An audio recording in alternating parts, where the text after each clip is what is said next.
The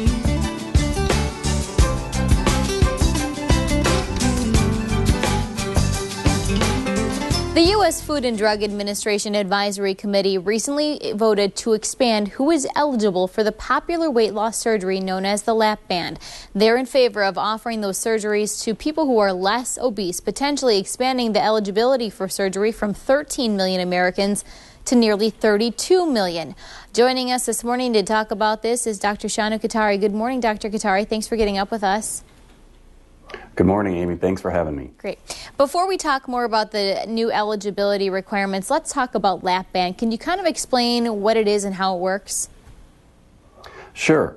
What the lap band is, it's a minimally invasive weight loss surgical option in which a soft, pliable plastic ring is placed around the top of the stomach. Now, attached to this ring is a small tube that's attached under the patient's skin. And the unique aspect of the band is the fact that it is adjustable. So you can inject the band, tighten it, or you can release the band. And that is the mechanism by which we think patients lose weight with the band, is that it causes restriction and early satiety or making patients feel full sooner. So you don't eat as much when you have the lap band? Correct. Okay. What do you think about these requirements or the new advisory board's decision to allow more folks to become eligible for the surgery? Actually, this is one that I would agree with. All surgical decisions are weighing the risks against the benefits, and gastric bypass is the most common weight loss surgical procedure currently performed in the U.S., but it also has more risks involved with it than the band. But you also lose more weight typically with it than with the lap band.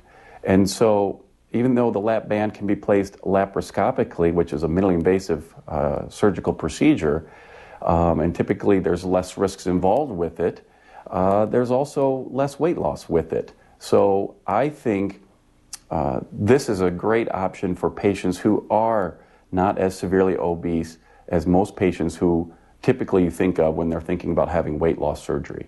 Well, let's talk about what type of patient is eligible for this. Who would you suggest ask questions about this procedure? Well, currently as it stands for weight loss surgery, patients must have a BMI of 40, which roughly translates into about 100 pounds over your ideal body weight, or 35 to 40 and have significant comorbidities. Now that could be hypertension, diabetes, sleep apnea, things of this nature.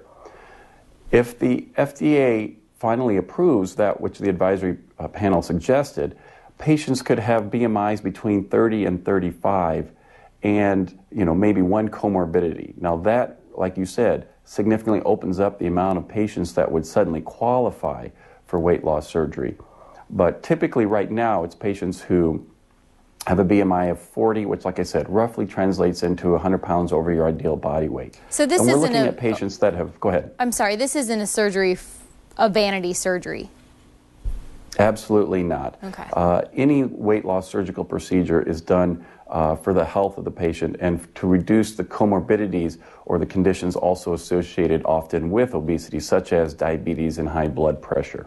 Okay, well, we're out of time, but I do want to ask you one quick question. Do you expect to do more of the lap band procedures in the coming year if the FDA approves this change? If this goes through, the answer to that is potentially yes, because it's one thing for the FDA to approve it. It's another thing if insurance companies follow suit and choose to make it a covered benefit in their plans. And that hasn't happened yet. Okay, thank you, Dr. Kothari, so much for joining us and for your insight on this issue. Thank you. All right.